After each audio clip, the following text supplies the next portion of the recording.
வானிலை தொடர்பான தகவல்களை அறிந்து கொள்வதற்காக வளிமண்டலவியல் திணைக்களத்தின் வானிலை அதிகாரி கே சூரியகுமாரனுடன் தொடர்பினை ஏற்படுத்தியுள்ளோம். வணக்கம். வணக்கம் பிரசாந்த். இன்று மேற்கு தெற்கு சப்ரகமோ மாகாணங்களின் சில பிரதேசங்களில் மழை காணப்படுவதுடன் இந்த இலங்கைக்கு மேலாக வளிமண்டலத்தில் ஏற்பட்டுள்ள ஒரு காற்றோட்ட சுற்றோட்டம் காரணமாக இலங்கையின் மேற்கு கரையோர பிரதேசங்களில் காலை வேளைகளிலும் கூட அதிகளவான மழை வீழ்ச்சி காணப்படும் என்று எதிர்பார்க்கப்படுகின்றது. ஏனைய பிரதேசங்களில் பிற்பகல் மற்றும் மாலை வேளைகளில் இடியுடன் கூடிய மழை காணப்படும். இந்த இடியுடன் கூடிய மழை காணப்படும் சந்தர்ப்பங்களில் காற்று சற்று பலமானதாக வீசும்.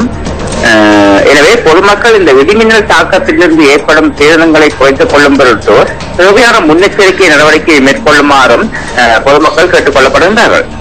கடல் பிராந்தியங்களை பொறுத்தவரையில் கொழும்பு முதல் காலி அம்பாந்தோட்டை ஊடான கொத்திவில் வரையான கடல் பிராந்தியங்களில் மழை காணப்படுவதுடன் ஏனைய கடல் பிராந்தியங்களில் பிற்பகல் வேளைகளில் இடியுடன் கூடிய மழை காணப்படும்.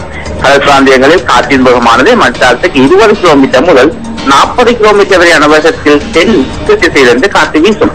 மன்னார் முதல் யாழ்ப்பாணம் ஊடான காங்கிரஸ் வரையான கடல் பிராந்தியங்களில் இந்த காற்றின் வேகமானது மணிக்கு 50 கிலோமீட்டர் வரையாக காணப்படும்.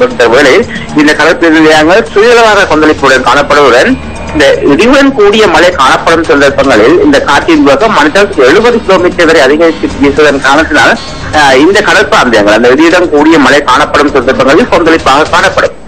அத்துடன் இந்த சூரியனின் தெற்கு நோக்கிய நகர்வானது சென்ற மாதம் 27ஆம் தேதி முதல் இம்மாதம் 7ஆம் தேதி வரை இலங்கைக்கு நேராக காணப்பட்டது. அதாவது இன்று இறுதி நாளான இன்று அம்பேகம, திட்டவெரட்ட, கிரம, வண்டல போன்ற முக்கிய நகரங்களை இணைக்கும் அகலக்கோட்டின் வழியை இன்று மதியம் 12 மணி 8 நிமிடத்துக்கு சூரிய அதிஉச்சம் கொடுக்கும் தினமாக இருக்கும்.